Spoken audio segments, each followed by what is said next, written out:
Kita suka mencari titik-titik keberuntungan dalam langkah kita berbisnis ya. Kita sering menyebutnya jimatnya apa yang bikin berkah, apa yang bikin beruntung gitu. Dan otak kita selalu berputar-putar ke hal-hal yang jauh-jauh. Padahal ada jimat keberkahan yang kemudian Allah hadirkan dalam kehidupan kita, yaitu kedua orang tua kita sendiri. Kenapa orang tua bisa jadi jimat? Kita saksikan tayangan berikut ini.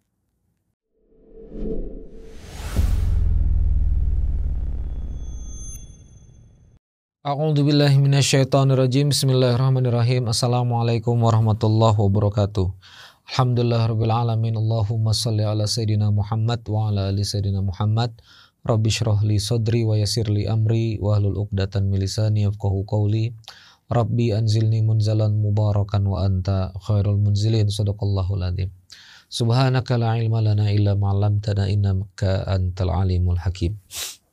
Kawan-kawan sekalian yang dimuliakan Allah Subhanahu wa taala, alhamdulillah kita jumpa lagi dalam episode 60 Senin 8 April 2024. Ini di penghujung Ramadan ya, insyaallah sehari dua hari lagi ini setelah tayangan ini tayang kita akan memasuki suasana Idul Fitri bersama keluarga, bersama orang tua. Maka izinkan pada kesempatan kali ini saya ingin mengangkat satu tema tentang bahwa kehidupan kita itu jimatnya adalah orang tua. Ya, orang tua itu adalah jimat kehidupan kita. Nah, dari mana perspektifnya?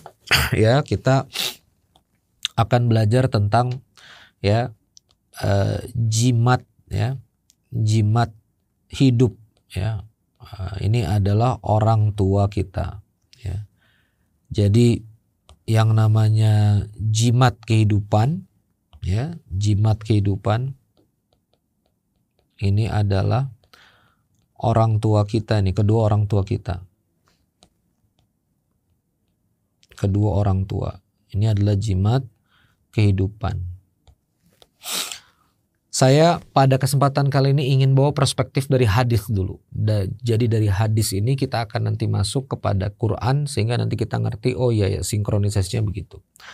Jadi teman-teman sekalian, qala Rasulullah sallallahu alaihi wasallam, ya bana mu'ajjalan ya, mu'ajjalan. Jadi ada yang kemudian dipercepat dua dosa itu, uqubatihima ya, dipercepat hukumannya ya. Di sini mu'ajjalan itu artinya dipercepat. Nah, ta'jil itu kan mempercepat makan ya. Jadi mu'ajjalan uqubatihima hukumannya, iqabnya fit dunya, di dunia ini. Jadi ada yang hukumannya dipercepat di dunia. Apa itu dosanya? Wal bagyu wal uquq ya. Al bagyu wal uquq. Jadi berlebih-lebihan, melampaui batas ya, berbuat zalim. Wal uquq. Uquq ini artinya adalah durhaka kepada orang tua. Uququl walidain. Sekarang saya gambarkan grafiknya ya. Ini berlaku mafhum mukhalafah, berlaku terbalik. Jadi kalau misalnya ada dosa yang kemudian hukumannya ya, yang kemudian hukumannya itu dipercepat. Dipercepat di dunia. Apa dipercepat di dunia ini? Hukuman. Ya. Maka berarti sebaliknya, kalau misalnya ini sebaliknya ya, mafhum mukhalafah sebaliknya, akan ada pahala ya. Yang pahala ini teman-teman sekalian juga akan dipercepat balasannya. Balasan fit dunia. Jadi ada kalimat di sini fit dunia. Ya, fit dunia. Dipercepat selagi di dunia tuh kalimatnya ya. Dipercepat selagi di dunia. Ada fit dunia tadi itu. Nah, maka teman-teman sekalian yang dirahmati Allah Subhanahu wa taala, di sini maka sebaliknya, kalau hukumannya dipercepat di dunia, jika durhaka kepada orang tua itu hukumannya dipercepat di dunia, maka berbakti kepada orang tua itu balasan kebaikannya juga dipercepat di dunia. Nah, gitu tuh cara bacanya ya. Maka jika uququl walidain ya, durhaka kepada orang tua itu hukumannya dipercepat di dunia, maka kemudian pahala berbakti kepada orang tua lawan dari durhaka kepada orang tua, maka balasannya juga fit dunya, muajjalan fit dunya, maka balasannya juga akan dipercepat di dunia. Nah, makanya kalau dia terjadi di dunia, maka dia adalah jimat kita fit dunya wal akhirah. Ya, bukan cuma di dunia saja nih dampaknya. Ya, di sini Nabi Muhammad SAW dari hadis Abu Hurairah, ragima anfuhu, thumma ragima anfuhu, thumma ragima anfuhu. Sungguh terhina, sungguh terhina, sungguh terhina, tiga kali itu. Ya. Qila man, maka bertanya para sahabat, man ya Rasulullah? Qal, jadi siapa ya Rasulullah? Qala, Rasulullah SAW bersabda, man adraka walidayhi indal kibar ahaduhuma au kilahuma. Ya. Jadi man adroka itu siapa yang kemudian kedapatan. Jadi ruang kehidupannya, ya, masa hidupnya kedapatan dengan orang tuanya yang hidup indal kibar, yang hidup di masa tua. Ya, saya besarkan ini. Ya. Walidayhi indal kibar, dia hidup di masa tua.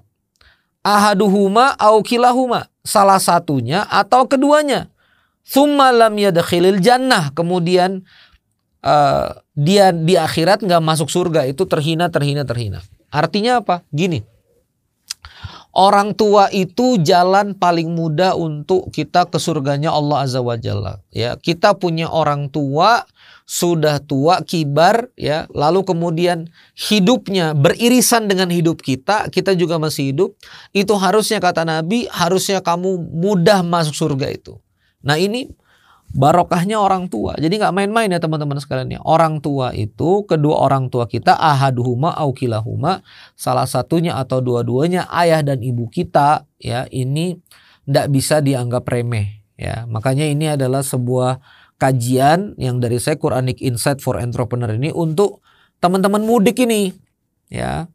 Jadi teman-teman mudik ketemu orang tua ini bawa ilmu. Ya, jangan ngasal aja, bawa ilmu. Sudahlah cuma ketemu setahun sekali, apalagi yang ketemu mertua juga setahun sekali. Nah, ini kita harus bawa ilmu untuk kita bisa bakti kepada kedua orang tua kita ini. Nah, di mana ayat Al-Qur'annya? Nah, ini baca nanti sama-sama teman-teman sekalian perspektifnya di Quran surah Al-Isra. Ya, Quran surah Al-Isra ayat 23, 24. Ya, 23 dan 24. A'udzu billahi minasyaitonir rajim. Bismillahirrahmanirrahim. Wa qada rabbuka alla ta'budu illa iyyah. Wa qada rabbuka. Dan Allah menetapkan, ya, menetapkan. Ini sudah qadanya Allah. Siapa yang menetapkan? Allah Azza wa Jalla. Alla ta'budu illa iyyah. Jangan kamu menyembah kecuali kepadanya. Ya, jangan kamu menyembah kecuali kepadanya, kepada Allah. Jadi ini adalah ayat tauhid. Ya, ta'budu, ya, menghamba, abad. Ya, kita tuh harus menghamba kepada Allah. Hebatnya ini disambung dengan waw autof. Wabil walidaini ihsana. Dan kemudian berbuat baik, wabil walidaini ihsana. Ya, dan berbuat baiklah kepada kedua orang tua. Murabbi Quran saya Dr. Fahru Razi Ansor, ya, Masya Allah tabarakallah, S3 Sudan beliau ini, Dr. Fahru Razi Ansor ini mengajarkan kepada saya bahwa tartib Al-Quran itu, urutan Al-Quran itu bukan tanpa makna teman-teman sekalian. Ya, urutan Quran itu bukan tanpa sebab. Ya. Wabil walidayhi ihsana. Kenapa alla ta'budu illa iyyah wabil walidaini ihsana? Dan kemudian kepada kedua orang tua ini berbuat baik, karena ini, ya, kerangka dan bobotnya, walaupun tentu menghamba kepada Allah ini adalah yang utama, ini kerangka bobotnya para ulama tafsir menyebutnya hampir sama ini. Ya, hampir sama itu artinya urgensi untuk mentauhidkan Allah itu sama dengan urgensi kita bakti kepada orang tua. Ini nggak main-main. Ya, makanya ridallah fi ridal walidain, ya. Ridhonya Allah tuh ridhonya orang tua, sukhtallah sukhtil walidain, ya. Dan kemudian murkanya Allah itu juga murkanya orang tua gitu. Nah, maka perspektif pertama ketika kita baca ayat ini adalah, perspektif pertama poinnya adalah posisi. Nah, ini dia. Posisi kedua orang tua ya. Itu harus kita letakkan ya setelah Allah dan Rasulnya kedua orang tua. Ini serius. Nabi Muhammad SAW mimpin jihad. Ada sahabat Nabi di Madinah datang, ya Rasulullah saya mau jihad. Rasulullah nanya, kamu masih punya orang tua? Punya. Kamu punya saudara? Nggak ada. Urus mamamu dulu. Itu lebih utama daripada jihad di jalan Allah. Ya, ini posisi kedua orang tua, nggak main-main. Termasuk posisi kedua orang tua ini kalau kita punya pasangan, maka ini posisi mertua juga kan. Kawan-kawan sekalian ini berumah tangga menyatu nih, berumah tangga family, lalu kemudian Anda punya mertua. Nah itu juga kedua orang tua Anda tuh, ini posisi. Ini posisi yang harus Anda lihat. Makanya nanti kalau misalnya mudik jangan, ini kan mertua bukan orang tua saya. Jangan, nggak boleh. Ya seorang suami misalnya datang ke keluarga istri lalu kemudian menganggap bahwa mertua itu bukan seperti orang tuanya sendiri. Ini adalah pemahaman yang salah. Ya, maka ini posisinya dulu. Posisi kedua orang tua, mertua itu penting. Ya, bahkan setelah Allah Azza wa Jalla dan Rasulnya. Apa? Untuk ditaati. Selama kemudian perintahnya tidak menyalahi syariat, ini wajib ditaati. Ini nggak main-main. Ya. Saya misalnya mau makan padang, ibu saya bilang, jangan makan padang, bakso aja, bakso. Ya, saya pernah waktu itu jalan-jalan, sebetulnya pengen makan yang rada berat gitu. Ibu saya bilang, mama pengen cuangki, ya cuangki. Karena mau yang tidak, mau yang padang, mau yang berat, mau yang cuangki sama-sama halal, ibu saya maunya cuangki. Ya, kalau ibu saya bilang ganti baju warna ini, ganti. Jadi kayak gitu teman-teman. Itu posisi. Ya, posisi ketaatan kita kepada Allah Azza wa Jalla itu nggak main-main. Nah, berikutnya di sini kalimatnya adalah di surah Al-Isra 23-24 ini perhatikan ini ya. Supaya kemudian kita ini waktu mudik ini punya kesadaran luar biasa gitu ya. Punya keinsyafan luar biasa. Coba lihat. Imma yablughanna indakal kibar. Ya, adapun ketika dia sudah usianya itu tua, ini kalimatnya indaka. Ya. Ini suka kelewatan aja bacanya gitu loh. Imma yablughanna indakal kibar, ya. Dan ketika usianya itu sudah tua, berada di sisimu, berada di pemeliharaanmu. Dan ini kalimat Qur'annya bukan imma yablughannal kibar, kalau sudah kibar maka tolong rawat, enggak. Tapi kalimatnya imma yablughanna indakal kibar, dan kalau dia sudah sampai masa pemeliharaannya di sisimu waktu sudah tua. Artinya apa? Quran itu punya format orang tua itu dalam pemeliharaan anaknya. Gitu loh. Terutama anak laki-laki itu wajib memelihara ibunya. Sekarang ini udah error ya, anak laki-laki ngerasa ibunya cocoknya sama anak perempuan ya, lalu kemudian diletakkan di anak perempuan gitu kan. Ya kalau kesepakatan nggak apa-apa lah, tapi kewajiban pemeliharaan itu ada pada anak ya, kewajiban pemeliharaan itu bukan dititipkan ya, semaksimal mungkin indaka, di sisimu ya, ahaduhuma au kilahuma, salah satunya atau keduanya. Nah, apa hubungannya dengan mudik kawan-kawan sekalian? Kalau kita sudah sadar bahwa selama setahun gak ngopeni kedua orang tua kita, ya, kita sudah sadar selama setahun kita gak ngejagain kedua orang tua kita, maka maksimalkan mudikmu bakti, maksimalkan mudikmu membahagiakan, maksimalkan saat mudikmu itu ngopeni kedua orang tua, gitu kan? Maksimalkan mudikmu itu untuk membahagiakan orang yang ngejagain kedua orang tua kamu. Nah ini banyak yang nggak ngerti ini, ya banyak yang nggak ngerti. Jadi diajarin aja sekarang. Harusnya kita yang ngurus kedua orang tua. Lalu kemudian kedua orang tua kita ini akhirnya diurus sama saudara, ya diurus sama saudara, diurus sama bibi kita, ya. Diurus sama paman kita, diurus sama keponakan kita. Bahagian ini orang-orang yang ngejagain kedua orang tua kamu. Ya, dia ngejagain kedua orang tuamu selama setahun. Kamu kerja di Jabodetabek, kamu kerja di Jakarta, kamu kerja di Bandung, ya. Orang tuamu di Garut dijagain sama yang lain, orang tuamu kemudian di Sleman, ya orang tua kamu di misalnya Purwokerto, orang tua kamu misalnya di Kediri, itu dijagain sama orang lain, saudara kamu, maka juga membahagiakan saudara yang ada di situ. Nah, ini nih ilmu nih, ya. Jadi yang kedua, perspektif keduanya itu adalah tentang pemeliharaan. Ya. Karena nyambung, gimana kemudian jimatnya mau aktif kalau Anda nggak pelihara? Gimana kemudian jimatnya kemudian mau berdampak? Ya, kalau misalnya Anda masuk dalam bab uququl walidain, kan ini birrul walidain ini. Bakti orang tua itu kan begini, memposisikan yang utama, pelihara. Ini kan konsep. Berarti kalau kamu nggak pelihara, kamu nggak posisikan, kamu sudah berarti durhaka kepada orang tua. Nah, durhaka kepada orang tua itu ada dampaknya. Ya, durhaka kepada orang tua itu dampaknya dipercepat uqubat fit dunya, uqubatihima fit dunya, dipercepat hukumanmu di dunia. Nah, kalau mengubah hadis ini berkebalikannya, maka percepat di dunia kebaikan itu dengan apa? Dengan bakti. Nah, bakti itu apa? Pemeliharaan. Pemeliharaan itu apa? Menyenangkan perasaannya, ngobrol dengannya, gitu loh. Membahagiakan jiwanya, mengutamakan kehidupannya, gitu-gitu.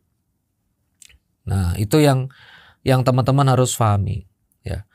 Lalu kemudian fala taqul lahuma uff, dan janganlah kamu berkata uff, wala tanharhuma, jangan membentak, wa qul lahuma qaulan karima. Ya, qaulan karima ini adalah pilihan kata-kata yang paling tinggi, paling baik itu sama orang tua. Wa qul lahuma uff. Apa sih uff itu?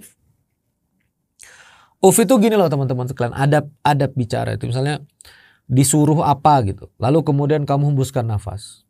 Itu dong, tolong ambilin piring. Gitu.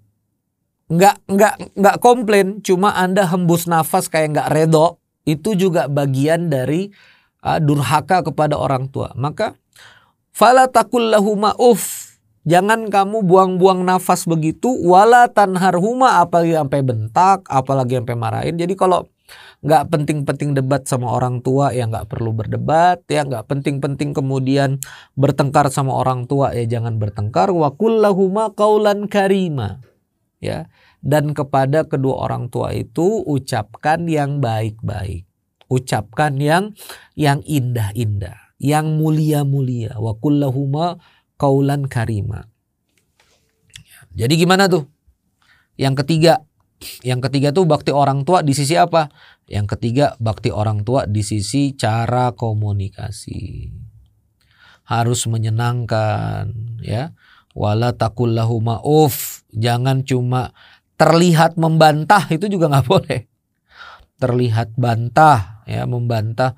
Wala taqul lahuma uff, wala tanharhuma, bentak, ya. Apalagi dosa besar kawan-kawan sekalian, ya. Ism kabir itu uququl walidain. Salah satunya durhaka kepada orang tua itu masuk dosa besar. Jadi jangan main-main sama bentak orang tua, banting pintu ke orang tua. Ya, di surah Luqmanul Hakim itu kalimatnya, andai kata orang tua pun mengajak kepada kesirikan, masih pergaulilah dengan baik. Tolak ajakannya dan pergaulilah orang tua dengan baik. Itu untuk orang tua yang musyrik saja, belum beriman saja begitu adabnya, apalagi dengan orang tua yang beriman. Ini orang tua nggak main-main. Dan perkataan yang mulia, ya, perkataan harus masuk perkataan yang mulia, ya. Perkataan mulia di sisi Allah Azza wa Jalla. Baik. Yang keempat, kita lihat lagi gimana supaya kemudian jimatnya ini bisa bekerja nih, ya. A'udzubillahi minasyaitonir rajim. Waqfid lahuma janah, ya. Waqfid, ya, ini rendahkanlah. Di surah Al-Waqiah itu kan ada yang nanti ditinggikan, ada yang kemudian direndahkan. Khafidah, ya. Khafidatur rafi'ah, ada yang direndahkan, ada yang diangkat. Nah, jadi khafid itu turun, ya, rendah. Waqfid lahuma, turunkan. Lahuma, apa yang diturunkan untuk kamu? Janah, apa yang diturunkan kepada keduanya? Maaf, waqfid lahuma, turunkan kepada keduanya. Janah, apa itu janah? Sayap. Nah, ini perspektif harus kita lihat dulu di unggas. Unggas itu kalau mau sombong dia bentangkan sayapnya. Unggas jantan kalau mau narik perhatian betina dia bentangkan sayapnya. Nah, ini harus merendahkan diri. Waqfid lahuma janah, turunkan sayapmu sampai adzulli. Adzul ini satu akar kata dengan hina, ya. Satu akar kata dengan hina. Qulillahumma malikal mulki tu'til mulka man tasya wa tanzi'ul mulka mimman tasya wa tudhillu man tasya wa tu'izzu man tasya. Ya, dialah yang menghinakan, dialah yang merendahkan. Artinya apa? Kepada kedua orang tua itu harus betul-betul haunan, merendah. Mau kamu doktor S3, mau kamu kemudian berilmunya kayak apa tahu, mau kamu followernya kayak apa banyak, mau kamu populernya, mau kamu pinternya misalnya pun lebih pinter daripada orang tua kamu, di depan orang tua hina. Nah, makanya mudik itu jangan petantang-petenteng. Lepas jabatan CEO kamu. Lepas jabatan direktur kamu. Lepas ya jabatan kamu sebagai pengusaha. Ini itu. Tuh kamu mesti lepas. Dan kamu hadir di depan kedua orang tua betul-betul merunduk. Cuci piring. Angkat kue. Ya, pijet-pijet kakinya. Duduk di bawah. Ya, duduk di ruang tamu di lantai. Jangan kamu bawa titel-titel bosmu itu ke rumah orang tua, rumah mertua. Ketemu orang tua, ketemu mertua di Quran, waqfid lahuma janaha dzulli minar rahmah, dengan penuh kasih sayang, wa qur rabbirhamhuma kama rabbayani shaghira. Ya. Jadi setelah merendah doakan. Tapi saya belum selesai nih, saya selesaikan dulu merendah nih. Ya. Menghinakan diri di depan orang tua, ya, itu adalah adab. Menghinakan diri di depan orang tua itu adalah adab. Yang nyuruh bukan Quran. Ini saya baru kemarin liqo Quran dengan Dr. Fahrul Razi, murabbi Quran saya itu. Ya, ini koreksi juga buat saya. Jadi beliau bilang kalau mendakwahkan Al-Quran, ya, itu jangan suruh yang dengar untuk milih mau setuju atau enggak. Paksa tunduk karena ini ayat dari Allah Azza wa Jalla. Nah, jadi saya lain nih modenya ini sekarang di episode 60 ini. Saya nggak akan lagi ngomong ya silakan Bapak Ibu mau yakin atau enggak, mau percaya atau enggak, tapi ini kita harus tunduk kepada orang tua, menghinakan diri di depan orang tua kita. Saya nggak akan kasih pilihan Bapak Ibu untuk mau setuju atau enggak. Tapi ini Quran Bapak Ibu. Tunduklah kepada ayat Allah agar Bapak Ibu beruntung, agar teman-teman beruntung. Faulaika ala hudan mir rabbihim wa ulaika humul muflihun. Itulah dalikal kitabul la raiba fihi hudal lil muttaqin. Ya, Quran ini enggak ada keraguan. Kalau teman-teman ikutin, maka teman-teman akan muflihun. Apa kata Quran? Waqfid lahuma janaha dzul, udah. Menghinakan diri aja. Tapi ini mertua saya sok tahu, diam. Tapi ini orang tua saya sok tahu gini, diam aja. Diam, nurut, hinakan diri. Jangan petantang-petenteng. Ya, jangan malah mudik, ya, merasa sebagai menantu yang berhasil dengan kesombongan, merasa sebagai menantu yang ngirimin duit dengan penuh kesombongan. Kamu ngirimin duit berapa teman-teman sekalian? Mau semua harta kita kasih kepada orang tua kita, nggak akan bisa gantiin tetes darah yang menetes ketika orang tua kita melahirkan kita. Ya. Suatu hari Abdullah ibnu Umar ditanya oleh anak muda yang gendong mamanya dari Irak, dari Kufah. Dia gendong mamanya dari Irak itu bolak-balik ke Mekah. Tawaf, sa'i, wukuf, digendong mamanya. Lalu kemudian kata anak muda itu, wahai Abdullah ibnu Umar, bukankah semua ini amal orang tua saya kepada saya, sudah saya balas semua nih kebaikan orang tua kepada saya. Apa kata Ibnu Umar? Kalaupun kamu ulang ini 100 kali. Ya, ini anak Umar bin Khattab nih, ilmuwan, ya, perawi hadis, nggak macam-macam, ya, ini nggak kaleng-kaleng ini ilmunya beliau ini. Kata beliau, kalau kamu ulangi ini 100 kali pun kamu tidak akan bisa mengganti satu teriakan orang tuamu melahirkan kamu. Ya, makanya ini nggak boleh main-main kita sama orang tua, nggak boleh main-main kita mudik. Maka kawan-kawan yang memang bisa membagian orang tua, ya, di saat-saat mudik ini, ya, jangan sampai tas dibela-belain, ya, gadget dibela-belain, tapi kemudian orang tua kita sambangin, orang tua kemudian kita datangin, kita jenguk, kita datang, ya, bahasa Banjarnya itu kita baelang gitu ya, kepada orang tua. Ini kita nggak lakukan gitu loh teman-teman sekalian. Nah, ini gawat, ya. Ini gawat, ya. Dan ini jangan sampai terjadi pada diri teman-teman. Merendah, sudah merendah, muliakan. Nah, berarti kalau kita menghinakan diri, siapa yang perlu dimuliakan? Orang tua yang perlu dimuliakan, ya. bawa ke restoran yang beliau suka, mainkan dengan cucu, jangan banyak konflik. Udahlah mudik cuma seminggu, ya. Cemberut-cemberutan, sudahlah mudik cuma seminggu setengah. Ini kesempatan jimat dibahagiakan, ini kesempatan. Bawain yang dia suka. Kamu mau utang-utang kamu lunas, kita mau utang-utang kita lunas, kita mau Allah kasih kita keberuntungan, kita mau bisnis kita lancar, jaya, banyak teori lah. Tapi sikap kita sama orang tua kita begitu, gimana ini? Mau terjadi ini, barokahnya ini semua. Dan yang terakhir, Rabbirhamhuma kama rabbayani shaghira. Wahai Tuhan, kasihanilah kedua orang tua kami kama rabbayani shaghira, ketika kami masih sigar, masih kecil, ya. Maka yang kelima, bagaimana adab dengan jimat kepada orang tua ini adalah dengan mendoakan. Ya, mendoakan. Ya. Jadi ada posisi pemeliharaan, cara komunikasi, merendah, dan terakhir ini mendoakan. Ini mendoakan bagian dari bakti kepada orang tua. Barang siapa yang sering mendoakan kedua orang tuanya, maka Allah tidak akan memutus rizkinya. Ya, itu salah satu kaidah hadis dari Nabi Muhammad SAW.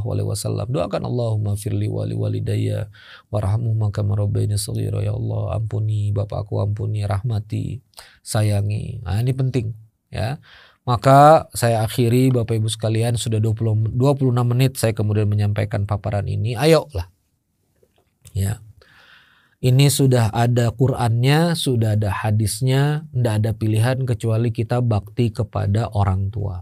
Nggak ada pilihan. Malah bisa jadi kalau hari ini kita sendat-sendat, ya, hari ini kita kacau-kacau kehidupannya, bisa jadi ada cara hubungan kita kepada kedua orang tua yang kita salah.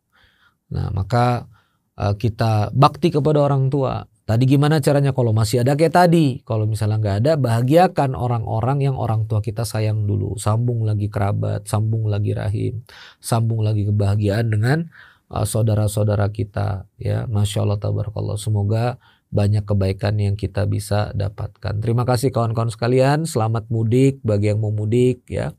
Selamat berbakti kepada orang tuanya. Terima kasih. Wassalamualaikum warahmatullahi wabarakatuh.